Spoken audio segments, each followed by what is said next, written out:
Hello tout le monde et bienvenue dans cette nouvelle vidéo. Aujourd'hui, je vais vous apprendre à dessiner le nez. Je sais pas pourquoi, je me suis réveillée ce matin et puis un truc au milieu de mon visage, je crois que c'était mon nez et je me suis dit, ah tiens, et si je leur apprenais à dessiner un nez? Donc c'est ce qu'on va faire aujourd'hui. Mais avant ça, laissez-moi vous parler de Patreon. Patreon, qu'est-ce que c'est? Patreon, c'est un site qui permet aux artistes ou des personnes qui ont des choses à créer de les partager avec leur communauté et ainsi de leur proposer des choses qui n'apparaissent peut-être pas sur YouTube ou sur leurs réseaux sociaux. Vous avez donc du coup des services en fonction de l'abonnement que vous prenez qui vont vous permettre d'avoir du contenu qui n'apparaît pas sur nos réseaux sociaux. Certains sont gratuits, d'autres non. En tout cas, je vous conseille d'aller visiter, le lien est dans ma bio. Et au passage, n'hésitez pas à vous abonner à ma page Instagram aussi, le lien est dans la bio, tout y est. On revient à nos moutons, du coup je parlais du nez. De manière générale, vous devez savoir que autour de vous, toutes les choses, même si elles ont une forme assez particulière, sont régies par les formes qu'on connaît, qu'on a appris à la maternelle, comme les carrés, le rond, les triangles, et puis après, un peu plus tard, vous avez peut-être appris le cercle,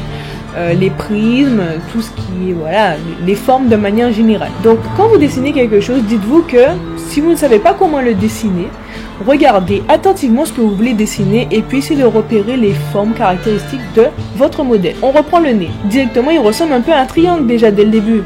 Comme ça, non? Mais il faut penser que les objets sont 3D, donc votre nez n'est pas un triangle plat. On va plutôt dire que c'est un prisme comme celui-ci. Et à partir de ce prisme, du coup, on va placer les éléments du nez, les comprendre, gérer les ombres, gérer les formes, et ensuite vous verrez toutes les possibilités de nez que vous pouvez faire. Et après, eh bien, si vous voulez dessiner des nez sur votre feuille, à l'école, quand vous vous ennuyez ou bien au travail, eh bien vous penserez à moi. C'est parti! Pour commencer à dessiner, je vous conseille d'avoir un petit cahier comme ça, avec juste un critérium ou un crayon, ça fera très bien l'affaire. Alors comme je le disais, le nez c'est un prisme, un peu comme celui-là, qu'on va séparer en trois comme ça. Là c'est la vue de face. On la sépare en trois, et les côtés du prisme sur la droite et la gauche correspondent en fait au côté droit et au côté gauche de votre nez. Donc en bas on va faire à droite et à gauche deux cercles qui correspondent aux narines, et au milieu qui correspond au bout de votre nez. Alors, faut savoir que ces formes ne sont pas universelles. Hein, on va dire que là, c'est un nez dans les proportions les plus basiques. Mais les nez, de manière générale, sont différents d'une personne à d'une autre. Donc, du coup, les narines seront peut-être plus grosses, ou bien le bout du nez sera plus haut, plus bas. Enfin, là, c'est vraiment la base. Mais après, quand vous ferez la main, vous penserez à faire varier toutes les dimensions pour pouvoir créer des nez originaux et différents. Donc là pour le moment je fais juste les contours avec un critérium plus gras, et après je vais vous montrer comment gérer les ombres et la lumière sur le nez. Pour le nez de profil, là j'ai fait un nez assez particulier, mais comme je vous dis, on peut faire tellement de choses, il suffit juste de modifier les grandes lignes. Au final, avec juste un coup de gomme on peut passer d'un nez à un autre.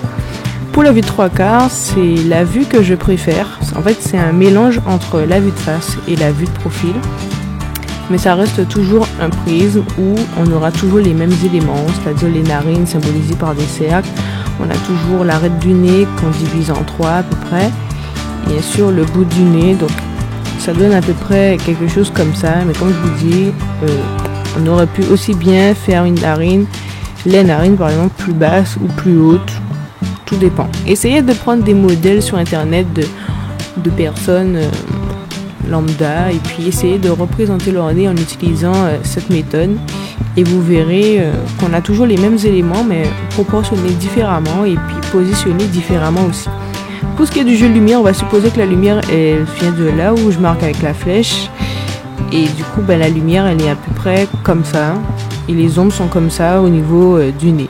Vous voyez, ça va très très vite, on n'a même pas besoin d'estomper ou quoi que ce soit, juste colorier avec des traits, ça fait très bien. Maintenant, ce que je vous propose, c'est de visionner un peu toutes les différentes façons qui me viennent à l'esprit pour pouvoir réagencer toutes les proportions du nez que je vous ai montré tout à l'heure, et vous montrer comment en fait on peut avoir différents styles de nez. Enfin bref, je vous laisse observer.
Voilà pour moi, j'espère que vous avez aimé cette vidéo. Si c'est le cas, n'hésitez pas à vous abonner et à liker cette vidéo, à la partager à des amis qui aimeraient apprendre à dessiner. Et surtout, n'oubliez pas de me suivre sur Patreon et sur les réseaux sociaux tels que Pinterest ou encore Instagram. Le lien et tous les liens sont dans ma bio. Je remercie les personnes qui me soutiennent depuis le début et sur ce, je vous dis à la prochaine vidéo. N'oubliez pas d'activer les notifications pour ne rien manquer.